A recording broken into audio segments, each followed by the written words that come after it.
State-on-state war is back, from Ukraine's long struggle against Russia to Israel's 12-day bombing of Iran. And these are not wars of choice or discretionary struggles like those fought by the US in Iraq and Afghanistan. These are trials of national will and resources. They may even be existential. Having invested in counter-terrorist operations, the West allowed its ability to fight enemies with their own fighter jets or warships to wither. And that was politically convenient too, because running operations somewhere like Afghanistan is far cheaper than preparing for war against another state. And that 2-decade procurement holiday saw our ability to wage a sustained conflict just ebb away. Politicians are now waking up to some uncomfortable truths. The world feels much more dangerous, and they can't rely on America anymore.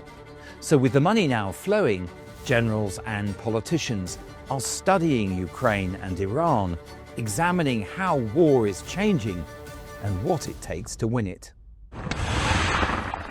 The rule's been the same since World War II.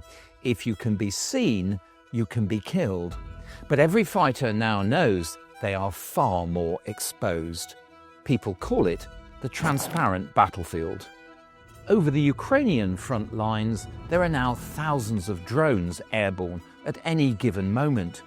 Add to that commercial satellite imagery, emissions from people's mobile phones, and the energy given off by their military equipment, and hiding becomes far, far harder. Bringing all those types of information together, what the intelligence people call fusion, is the key to victory.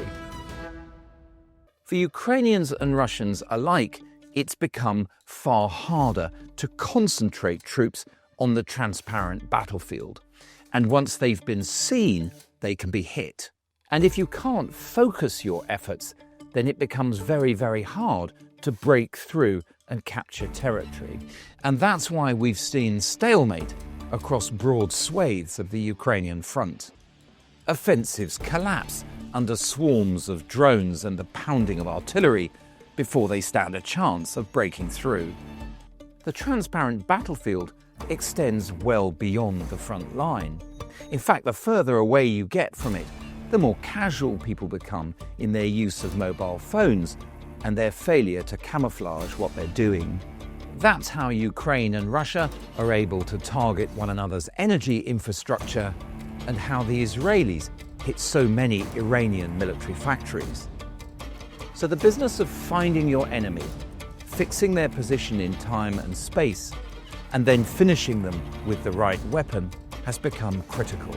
No wonder there's so much emphasis now on trying to achieve a technological edge. Relevance today means one key thing. You have to match the speed of technology or get left behind. On the Ukrainian battlefield, a drone design can become obsolete in as little as 6 weeks.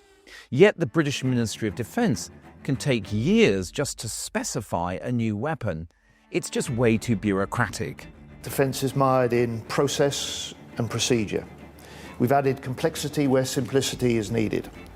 In procurement, we've got a situation where we employ 11 checkers for every one decision maker.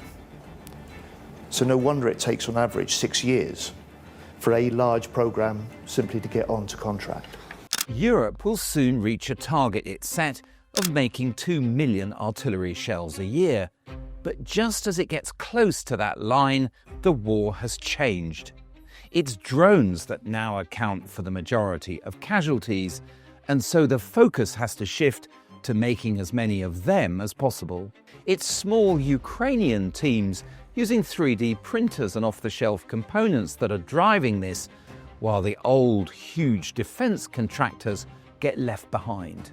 Western militaries are trying. The British, for example, launched a project to mate surplus air-to-air missiles to ground vehicles so that they could shoot down Russian drones and other targets.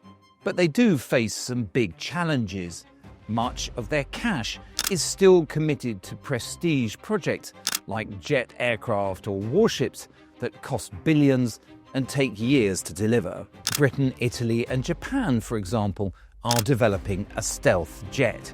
It's supposed to come into service in 15 years' time, but will piloted aircraft even be relevant by then? And that raises a stark question.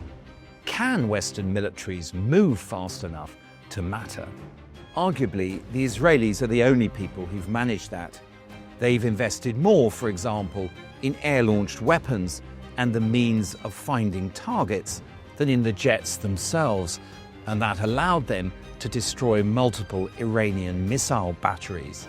But cooperating with the Israelis has its own political challenges, and staying on top of new tech requires smart people, which poses the next big question for Western militaries: how on earth will they find enough of them? Drones and AI may be rising fast, but the human factor remains fundamental. Many have compared Ukraine's long front lines to the killing fields of Flanders in the First World War. But Ukraine is holding on with an average of just 12 soldiers per kilometre of front line, whereas back in 1917, a similar length of front would be held by 40 or 50 times that number of soldiers. It's technology that makes it possible for them to do it with so few people. But now, after more than 3 years of fighting, Ukraine is struggling to sustain that. In its assaults, Russia has seen more than 200,000 of its soldiers killed. It manages to keep going by offering generous enlistment incentives and pardoning prisoners. For economic and political reasons, both countries have been reluctant to go for all-out national mobilization. Ми кажемо про збільшення кількості наших людей, ще збільшити. Ми повинні розуміти, що це, по-перше, немає на сьогодні відповідного укомплектування бригад. All-out warfare can therefore strain any country's manpower, but it's a greater challenge for smaller states. Sweden reintroduced conscription several years ago. Norway has gone for a selective form of it, and Germany is now looking at bringing back voluntary national service. They're hoping that this will allow them to bring in tech-savvy young people, enough to master drones, AI, and new sensors. In the UK, the mere suggestion by Rishi Sunak of a Norway-style system during the last election campaign was enough to produce howls of outrage. But like many of the defence dilemmas I've been looking at, it's not going to go away. Nothing is easy then about meeting the defence challenges we now face. And with so many billions at stake, you have to get it right. In Ukraine or Poland, where the threat from Russia feels very real, it's possible to get a consensus around money and national service. But even those countries have their limits. So what are the chances of getting a NATO member like Spain to take it seriously? And yet the clock is ticking. Nations often don't choose when they go to war. Russia, China, and others will get a vote. And for countries like the UK, keen to invest in existing projects, but where the money is tight, the danger is that the transformation doesn't happen fast enough and let the lessons of Ukraine or Iran go to waste.